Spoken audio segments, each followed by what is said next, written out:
దాదాపు ఈ రాష్ట్రంలో ఒక 75 కార్పొరేషన్లకు చైర్మన్లను వేయడం జరిగింది. ఆర్టీసీకి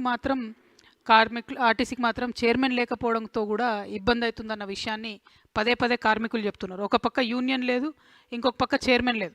అంటే ఎట్ ఎనీ కాస్ట్ అధికారులకే చెప్పుకోవాల్సి వస్తుంది. వాళ్ళ జులుంను భరించలేని పరిస్థితి ఉంది. కాబట్టి మరి ప్రభుత్వాన్ని సత్వరమే ఆర్టీసీకి చైర్మన్ వేయాలని కూడా మేము ఈ సందర్భంగా డిమాండ్ చేస్తూ ఉన్నాను. అట్ ద సేమ్ టైం విద్యార్థులు, వికలాంగులు, జర్నలిస్టులకు సంబంధించిన బస్ పాస్లు ఏవైతే ఉంటాయో అవేవి కూడా రియంబర్స్మెంట్ చేయడం లేదు. వాటిని రియంబర్స్ చేయాలని కూడా నేను కోరుతా ఉన్నాను. మరి హాజరైనటువంటి పత్రికా మిత్రులకు, ప్రజలకు అల్టిమేట్గా కోరేది ఒకటే, ఆర్టీసీని బతికించుకుందాం. సామాన్యుడికి ఏదైతే ట్రాన్స్పోర్ట్గా వ్యవహరిస్తుందో అటువంటి ఆర్టీసీ సంస్థను ప్రైవేటీకరణ చేసేటటువంటి కుట్ర ఏదైతే ఉందో దాన్ని అందరం కూడా కలిసి సమిష్టిగా అడ్డుకోవాలి. ఆ కార్మికుల యొక్క సంక్షేమం కోసం కృషి చేయాలనే ఉద్దేశంతో జాగృతి ముందుకు నడుస్తుందని తెలియజేస్తూ సెలవు. Thank you. జై తెలంగాణ, జై జాగృతి.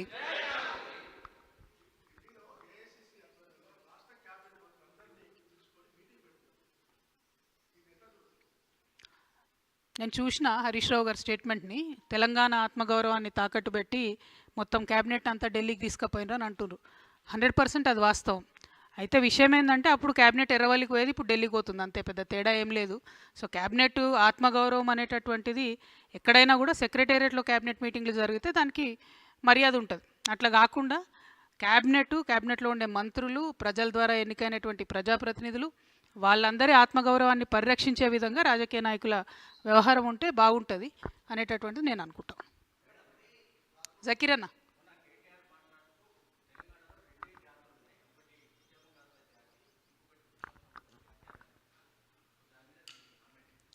హండ్రెడ్ పర్సెంట్ మరి ఉద్యమ ద్రోహులు ఎవరన్నది ప్రజలు నిర్ణయిస్తారు ఫ్యూచర్లో. ఎందుకంటే ఉద్యమానికి ద్రోహం చేసేటటువంటి వ్యక్తులందరినీ పక్కన పెట్టుకొని మాట్లాడుతున్నది ఎవరు, ఉద్యమకారులతో పాటు ప్రయాణం చేస్తున్నది ఎవరని ప్రజలు గమనిస్తూనే ఉన్నారు కదన్న రోజు. ఆయన కేటగిరైజేషన్ చేస్తే, వారు కేటీఆర్ గారు కేటగిరైజేషన్ చేస్తే కేటగిరైజేషన్ జరగదు కదా. ప్రజలు చేస్తారు కేటగిరైజేషన్ అన్నది. ప్రజలు గుర్తిస్తారు ఎవరు ఉద్యమకారులు, ఎవరు ఉద్యమ ద్రోహులు అన్నది.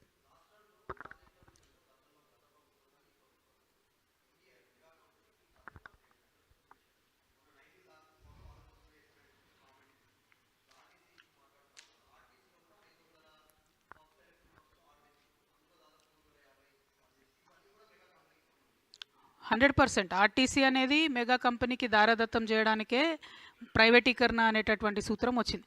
ఎలక్ట్రిక్ బస్సులు కావాలి, పర్యావరణాన్ని పరిరక్షించాలని అందరం కూడా అంటున్నాం.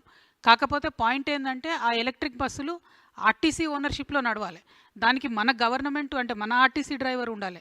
శిక్షణ విషయంలో కావచ్చు, క్రమశిక్షణ విషయంలో కావచ్చు, ఆర్టీసీ స్టాఫ్కు ఉండే ట్రైనింగ్ వేరు ఉంటుంది, ప్రైవేట్గా తీసుకునే పిల్లల ట్రైనింగ్ వేరే ఉంటుంది. ఇప్పుడు ఆ ఎలక్ట్రిక్ బస్సులు పెట్టి అవుట్సోర్సింగ్ పెట్టి కండక్టర్ డ్యూటీ కూడా డ్రైవరే చేసే పరిస్థితి వస్తున్నది. మామూలుగా యావరేజ్గా ఒక ఆర్టీసీ బస్సుకి 6 కార్మికులు బతుకుతారు. ఈ గవర్నమెంట్ వచ్చినాక ఏం చేసింది, ఆ రేషియోను 3కి తగ్గించింది. అంటే చాలా వేగంగా ప్రైవేటీకరణ వైపు వెళ్తున్నది. అది కరెక్ట్ కాదు, ఎవరికి కరెక్ట్ కాదు. అది రాష్ట్రానికి కరెక్ట్ కాదు, ఆర్టీసీకి కరెక్ట్ కాదు. పర్యావరణాన్ని సరిచేయాలనుకుంటే మన ఓనర్షిప్ అనేటటువంటిది ఎలక్ట్రిక్ బస్సులది గవర్నమెంట్ దగ్గర ఉండాలి. ఎందుకు అద్దెకు తీసుకుంటున్నారు? ఆ అద్దెకు ఉండే కండిషన్లు ఏంది, మళ్ళీ ఎప్పుడు ఇస్తారంటే అల్టిమేట్గా ప్రైవేట్ వ్యక్తులకు, ప్రైవేట్ సంస్థలకు లాభం చేస్తున్నారు అనేది క్లియర్గా తెలుస్తున్నది. Thank you. అది తప్పు. యాక్చువల్లీ మంచి టాపిక్ గుర్తు చేసినావు బ్రదర్. జేఎన్యూఆర్ఎం అనే స్కీమ్ ఉంటుంది.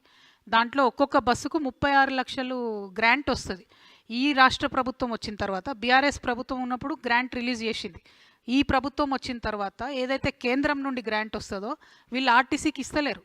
నేను అందుకే శ్వేతపత్రం రిలీజ్ చేయమని చెప్తున్నా. ఒక పక్క మహాలక్ష్మి పథకం కింద ఆర్టీసీని వాడుకుంటూ ఆర్టీసీకి చెల్లించాల్సిన డబ్బులు చెల్లించడం లేదు.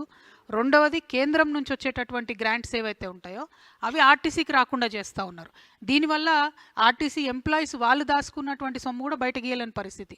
ఆర్టీసీలో ఎవరైనా రిటైర్ అయితే వాళ్ళకి రిటైర్మెంట్ బెనిఫిట్స్ ఇవ్వలేని పరిస్థితి ఉన్నది. సో ఆ కేంద్రం నుండి వచ్చే నిధులు ఖచ్చితంగా ఆర్టీసీకే వాడాలని మేము డిమాండ్ చేస్తూ ఉన్నాం.